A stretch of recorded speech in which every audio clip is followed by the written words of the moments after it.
Going live. Yep. What's up, tribe? Welcome to the show. It is Tuesday here in Australia. And today we're going to be talking about momentum. It's a pretty exciting day because we kickstarted our 5-day flexibility challenge yesterday. So we've got 91 people who have jumped on board that, and we had a really good first call yesterday. I'm joined today by Richard, my partner in crime, business partner and co-founder of Unity Gym and the UMS. How are you, Richie? Good. Very good. Awesome. Now, if you're watching for the first time or you haven't done so yet already, jump over to unitygym.com /resources where you can get some of our most popular programs for free.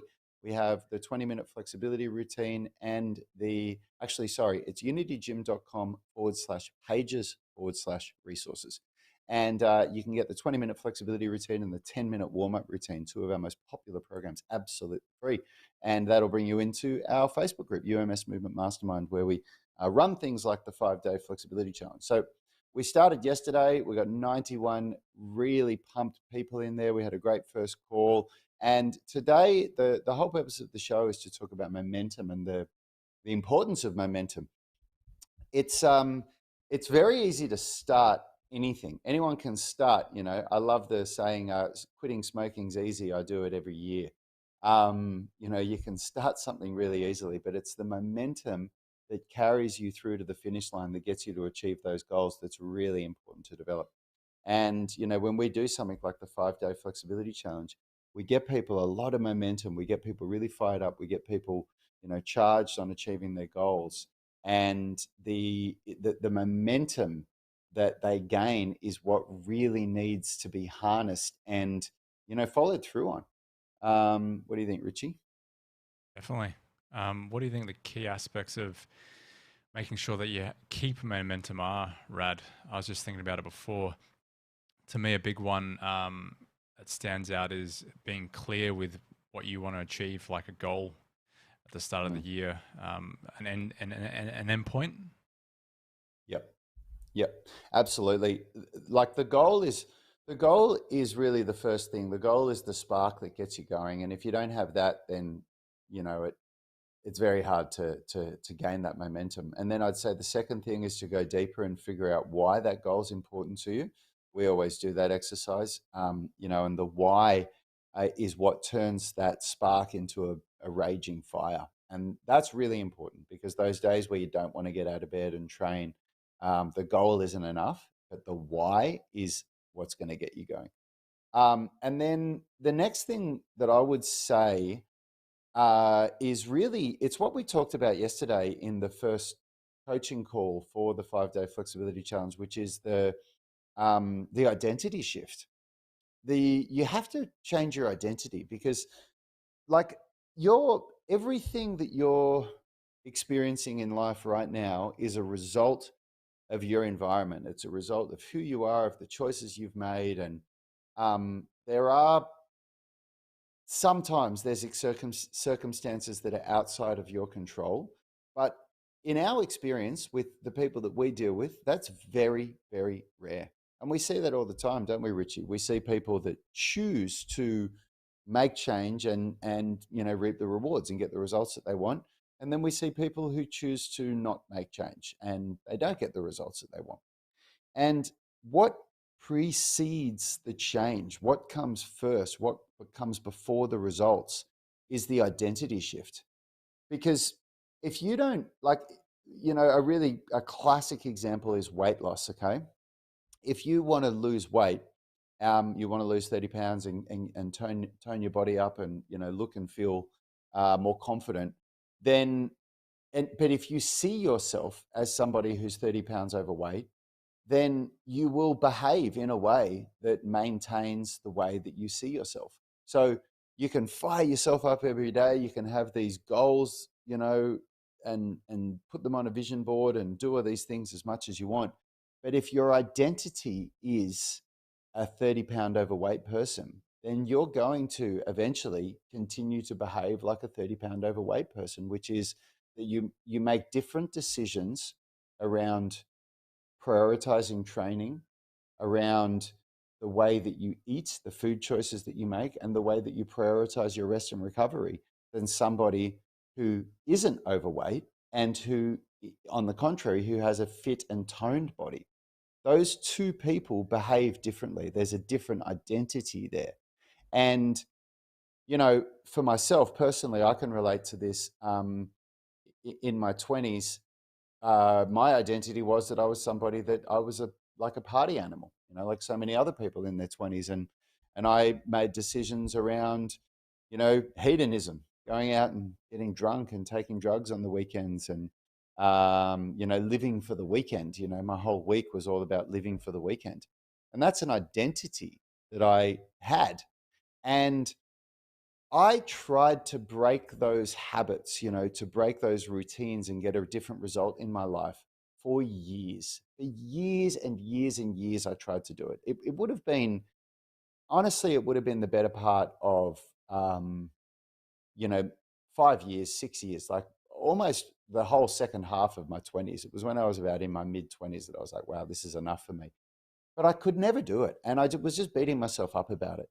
And what I didn't understand, I didn't have a coach that was guiding me like anybody that's watching this. Like you've got access to some people like Richard and I. I didn't have anybody that was explaining this stuff to me. So I just didn't know why. I didn't get why.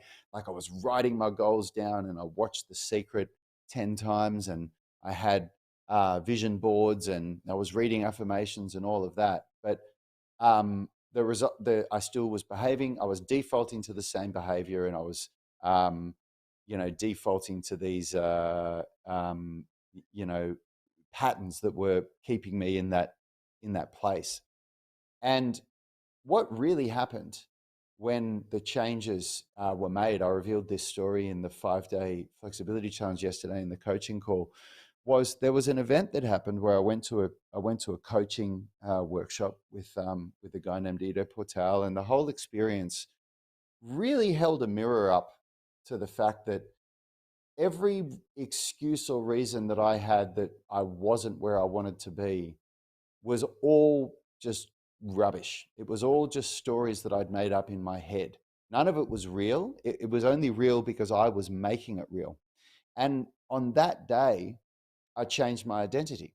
I had a very immediate identity shift. And I'm sure you remember it, Richard. Remember when I came back from that Ido Portal workshop? This was back in 2015. Yep.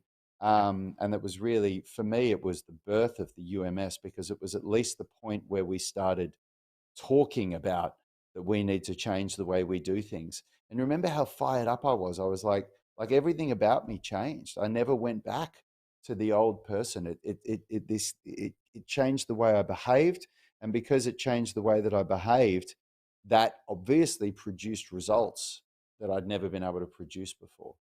So that's the big thing for me about this getting momentum. It's that's really the first step. You have to change that identity because if you gain momentum now in a 5-day flexibility challenge or a 28-day kickstart, like what we ran at the start of this year, a 28-day weight loss kickstart, you can gain so much momentum. But if you retain that old identity that you had, if you hold on to that and you don't release it, you're going to default back to it. Yep. And old identity can manifest in a number of ways, um, like specifically excuses. What you used Mm. to tell yourself, why you couldn't get things done, why you couldn't show up to the gym, why you couldn't eat a certain way, those have to change. I think that's the bottom line. Like how are you going to keep that momentum going is eliminating those obstacles in your way, and generally the obstacles are reasons you tell yourself why you can't, why it's hard, um, why it's impossible. And that Yep. centers around how you eat, how you Yep. what your habits are like with exercise, and yeah, just overall your identity, who you are, according to yourself, like who you see. Um, Mm-hmm. Yeah. Yeah, um, and it's a hard thing.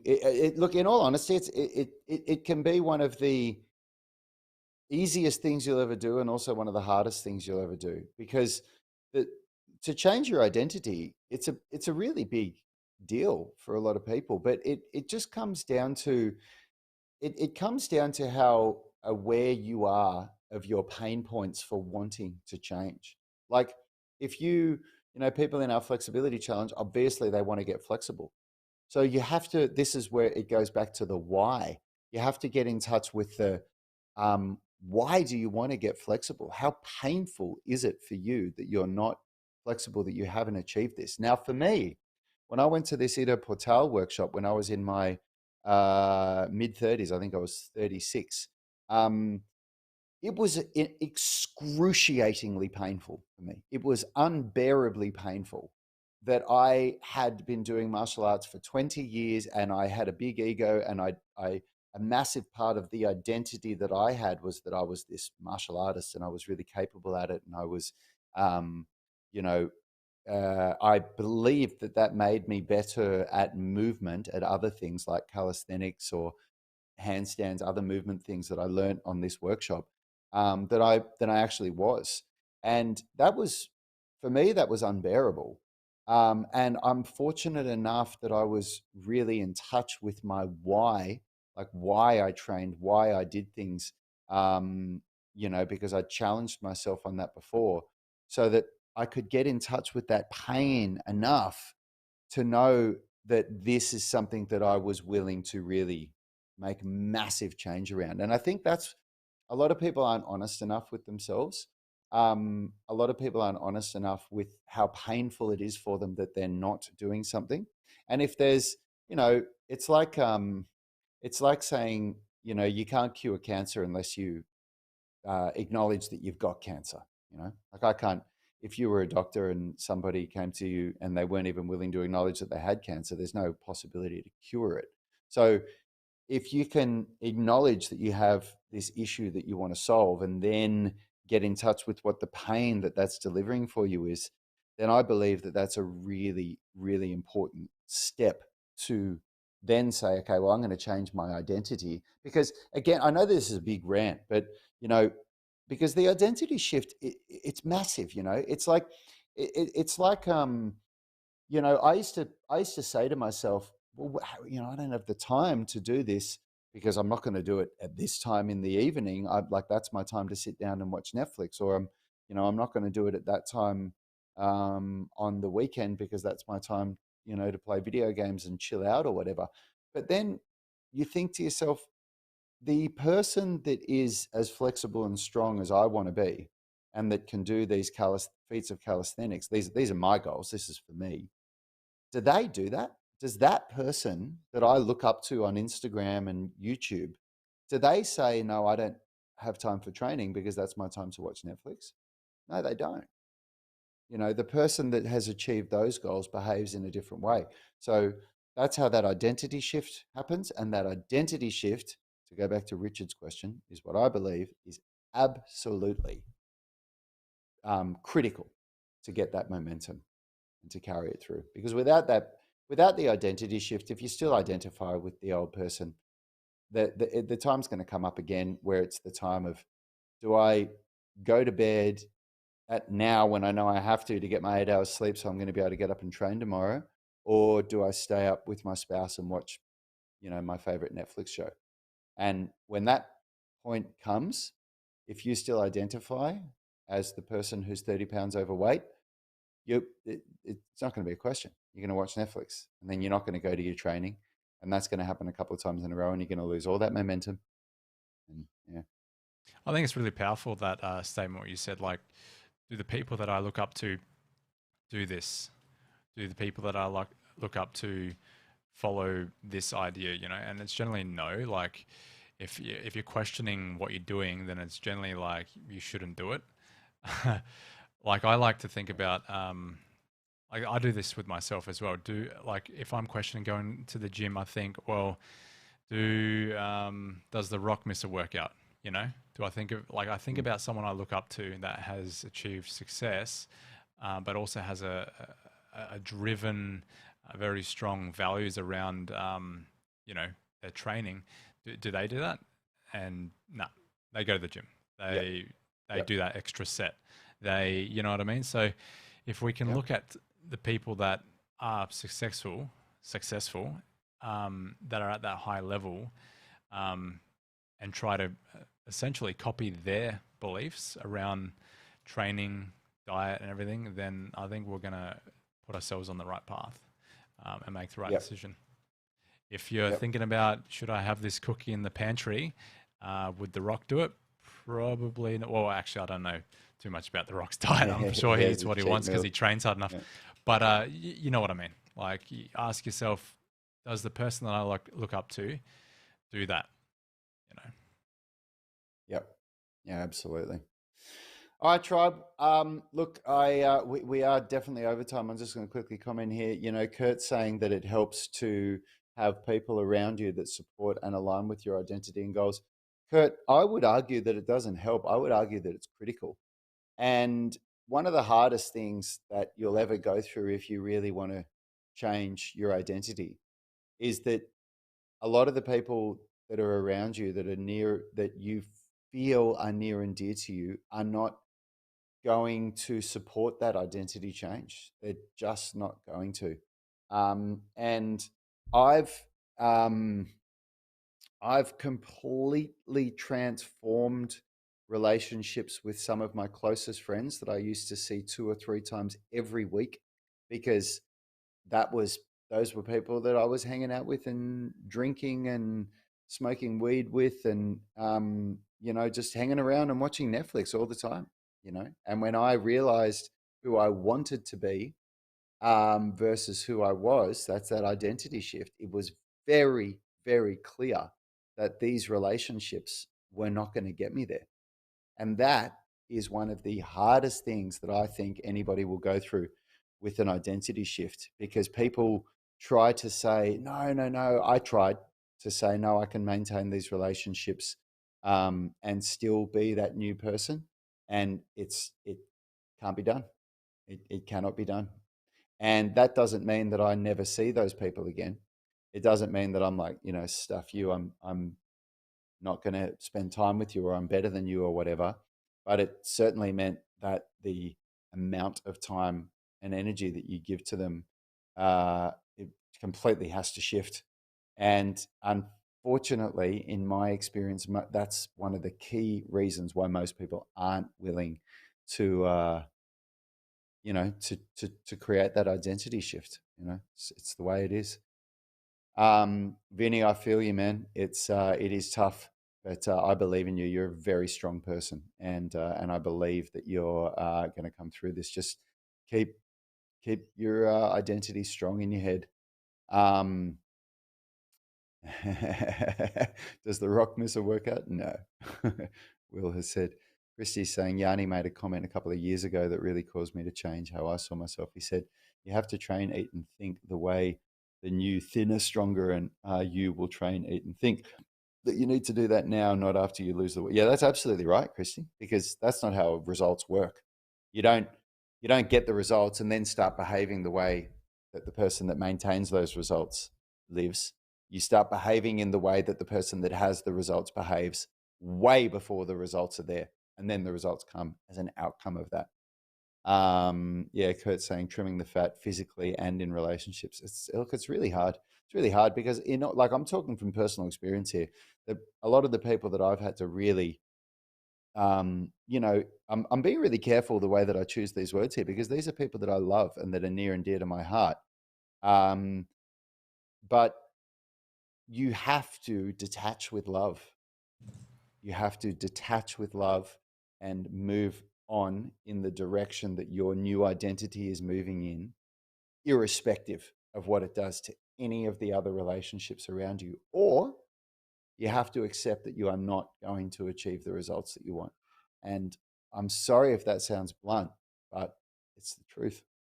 Comes down It to really is. having a good support system. If you don't have that support system in your life, then it's just that extra obstacle, that extra wall you have to jump over. And for a lot of people, it's the thing that stops them from moving and changing into that new person, that identity shift, because there's this Yep. external source that's telling you the opposite. No, you're not that person. You're this person. What are you doing? That's stupid. That's silly. You're like, that's ridiculous. Don't you want to come out and Yep. party on the weekend? Don't you want to, you know, do Yep. such and such substance with me? You know, Mm-hmm. it's Mm-hmm. you got to get that out of your life if you truly want to change who you are. Yep. All right, tribe. Let's we got a jet now. We got to jump into our 28-day Kickstart group to give them their daily coaching. Hope you got something out of that. Leave us any questions in the comments, and we will answer them on tomorrow's call. Have a great day, everyone. See you guys.